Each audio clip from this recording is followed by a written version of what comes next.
বন্ধু রে, ঢাকা শহরে আসুন, দুই চারটা ভালো মন্দ খাইম বলি, এমন বাসাত কাম নেনু হে। এই বাড়ির মানুষজন খালি খায় শাকসবজি আর ছোট ছোট মলা ঢেলা সাটি পুটি।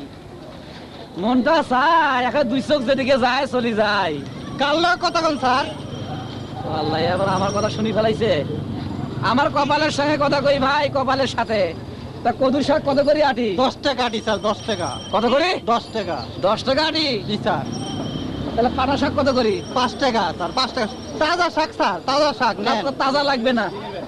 এটা মূলা শাক কত করি? 3 টাকা আটি স্যার। নিবার কইছে তো অল্প, আচ্ছা বেশি করে নিয়ে নেই। হ্যাঁ খাও, শাক খাও। দাও 10টা দিয়ে দাও। একেবারে তাজা শাক স্যার, খাইয়া মজা পাইবেন। নেন স্যার, বেশি করে নেন। কথা একটু কম কইরা কও, মুই শাক খাও না। দাও ঠিক মতো গনি দাও। 10টা দিছি স্যার।